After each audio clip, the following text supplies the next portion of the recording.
DICE added railguns into Battlefield 2042 a couple of weeks back when they released Season 3, futuristic weapons that look and sound cool, which are additionally hyped by a bunch of Battlefield 4 veterans. But what's the deal with railguns really, and is it even a thing, or is it just pure science fiction? Well, that is what we are going to figure out in this video, so stop chatting with your mom, turn up the volume and open the video in full screen.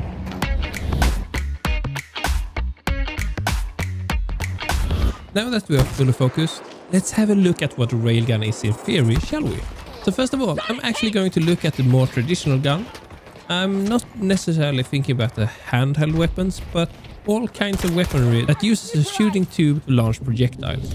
Typically, the traditional gun uses the exothermic combustion of propellants, or mechanical compression if you use an air gun, to create a high gas pressure which pneumatically propulses a projectile through a barrel tube. The high pressure gas is pushing and accelerating the projectile down the length of the tube, which both directs the projectile but also enables the pressure needed to achieve the proper velocity for the purpose. While the size and the velocity of the projectile can differ a lot from different weapons, there are some limitations to the technology itself. Although it has been developed over almost 1,000 years, there seems to be a ceiling for what can be achieved, primarily in terms of muzzle velocity. Actual explosive powered weapons are usually capped at less than 2,000 meters per second, which is around Mach 5.9, and even that should be considered a very high velocity. The destructive force of a projectile is depending on its kinetic energy. That is the mass of the projectile multiplied with its velocity squared divided by 2, referring to the velocity at the point of impact, of course. Mankind is exceptional at creating destructive force, and as such workarounds are since long created to achieve even more destruction, not only relying on kinetic energy. Explosive projectiles have been around for ages, and in World War II missiles were introduced, most famously the V1 and V2. Very much simplified, a missile is a projectile with a rocket engine at its tail and typically with some sort of explosives front. So how about taking the step to railguns? Because the railguns really are a step away from the conventional barrel-based pressure-driven weaponry. A railgun is a weapon typically consisting of a pair of parallel conductors or rails, creating a magnetic field that can launch high-velocity projectiles. The theory of railguns to launch projectiles using electromagnetic force does sound like really new, cool, modern stuff. Maybe something from a futuristic movie, but the truth is that the concept was first introduced more than 100 years ago by the French inventor André-Louis Octave Fauchon-Villepied. I have no clue how to pronounce this. Was it anywhere near the correct thing, or did I just make a mess of it?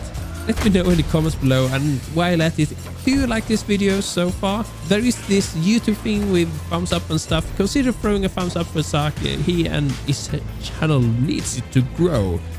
Oh yeah, speaking about oneself in third person makes you wonder if you really have your feet on the ground, doesn't it? Someone that had his feet on the ground was old André, as he managed to create a small working model of a railgun already back in 1917. With the help of a company that eventually would become Tudor Batteries. The project was abandoned once World War I ended, but André issued a US patent in 1922, electric apparatus for propelling projectiles. Just a year later, the Russian scientist A.L. Korolkov detailed criticism against the design, arguing that although it was a possible technique, its need for enormous electric energy consumption would require an electric generator of considerable capacity, which was ill-suited for the battlefield. During the later stages of World War II, the Germans took a look at the concept of the railgun, as they did with so many other attempts to turn the war around. In 1944, Joachim Hensler proposed the first theoretically viable railgun. By late 1944, the theory was worked out sufficiently enough to allow Luftwaffe to issue the specification of a muzzle velocity of 2,000 meters per second and a projectile containing 0.5 kilos explosives. It was thought to be mounted in batteries of 6, firing 12 rounds per minute, and it would hit the existing Flak 40 mount. It was however never built, but when the details were discovered post-war, It aroused much interest and detailed studies were made, resulting in report 1947 concluding that it was theoretically feasible, but each gun would need about the same power to illuminate half the city of Chicago. Some 20 years later, the technology advances have reached a stage that allowed for a proper large-scale railgun to be used as a scientific experiment. It was powered by the world's largest homopolar generator designed by Sir Mark Oliphant at the Australian National University. In 1980, a long-term program of theoretical and experimental research on railguns started in America, driven by the Ballistic Research Laboratory, which would later be consolidated into the US Army Research Laboratory. Much of the early research was based on the experiments conducted earlier by the Australian National University, and at this time, the technology of railguns expanded to also include plasma dynamics and more. While the general concept of railguns has been in development by the US Army basically ever since, the purpose and direction of the research has shifted as a result of different funding levels and needs of different government agencies. Enough of the history lesson. What about railguns today? A railgun itself is no longer science fiction. There have been working railguns for quite some time now, but the main difference is probably that there have been prototypes that are actually feasible. However, as of yet, there is no railgun actually in use by any military force. The US Navy is probably the one that has come closest to actually using railguns in service. The idea to equip railguns on, for instance, the Zumwalt class destroyers makes sense from many perspectives. Currently, they can generate 78 megawatts of power, which is more than necessary to power a railgun. It's currently the only suitable ship with such a power source, but the class has been cancelled and there will be no more built than the 3 currently commissioned.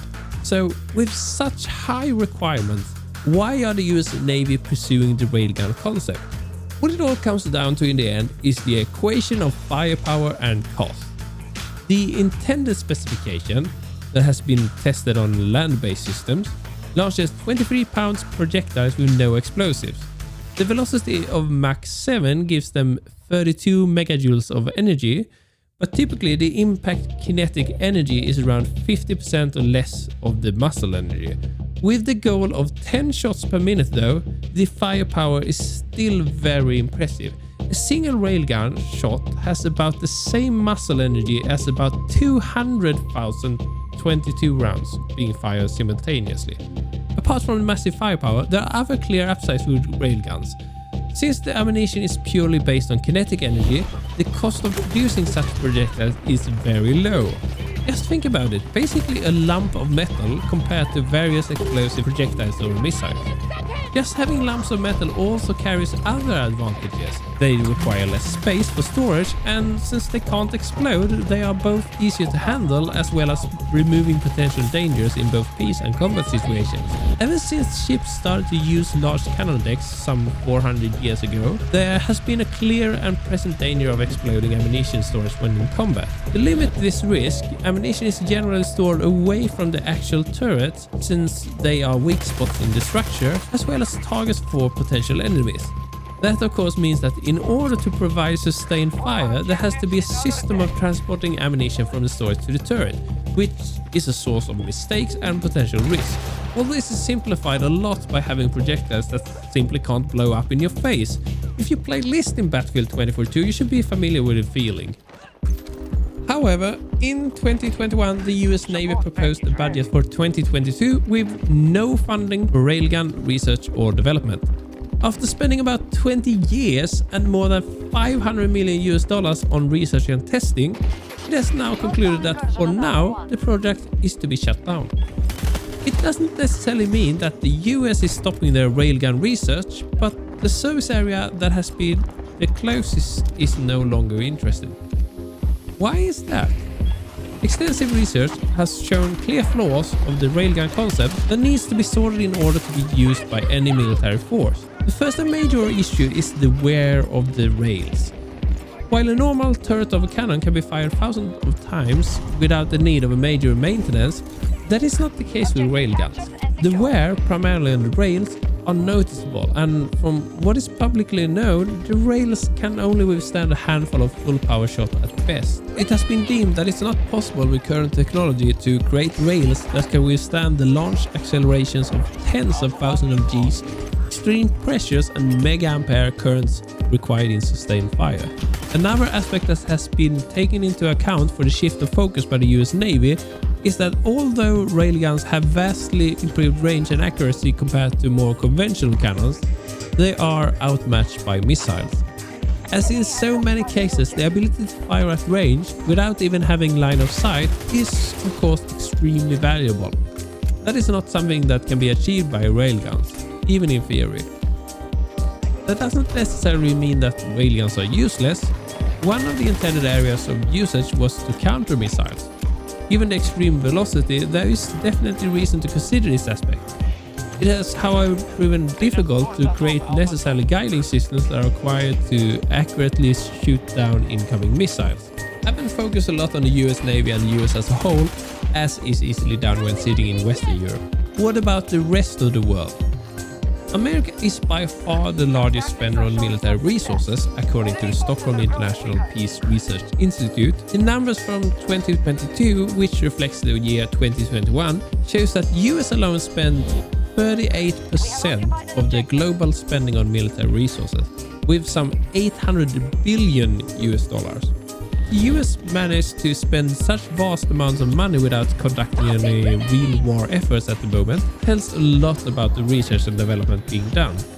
Sure enough, they for instance spend a lot in the Navy that they normally shouldn't, because unusually early decommissioning of ships as well as some major mistakes leading to ruining ships while they are in for upgrades and so on. Although there generally is less insight in other high spending nations, the number 2 and number 3 on the spending list is of course also interested in railguns. I'm just going to assume that some of you think that I'm about to bring Russia to the table, and you'd be wrong. Although Russia is a major military force, or at least was before Ukraine started trolling, they come first at 5th place in the list with about 3.1% of the global spending, or 65.9 billion US dollars. Second in the list is China with about 14% of the global spending, and then comes India with about 3.6% of the global spending. While I suppose China was the second or third guessed by many, I think India is generally flying under the radar for most people. China is particularly interesting when it comes to railguns, as they have developed their own railgun system. It was first revealed in 2011, and then in 2017 it was successfully mounted on a Chinese Navy ship, with the target of performing sea trials. Much like other military projects, this becomes a sort of a pissing contest, as the US originally intended to do similar tests back in 2013 on a Spearhead class expeditionary fast transport, but they eventually changed it into land-based testing. The key takeaway here is that fitting a railgun onto a Chinese Navy ship doesn't automatically mean that it's a production-ready solution on a destroyer. Unfortunately, I don't know much more than that China confirmed doing tests with its electromagnetic railgun at sea in 2018. As the third greatest spender on military resources, India began testing railguns in 2017 with the initial goal of firing 1 kilogram projectiles at the muzzle velocity of more than 2000 meters per second using a capacity bank of 10 megajoules. Electromagnetic guns and directed energy weapons are among the systems which the Indian Navy aims to acquire in its modernization plan up to 2030. As with so many previous Battlefield titles, DICE fiddle a little bit with science fiction by adding the railgun weapon. In, for instance, Battlefield 5, they added Fliegerfaust, and quite frankly, they have a habit of adding experimental weapons into the series. The railgun concept in many ways seems quite close to production, but the option of the US Navy to discontinue the funding does tell quite a bit about the distance still left to go before it can actually be considered to be taken into commission.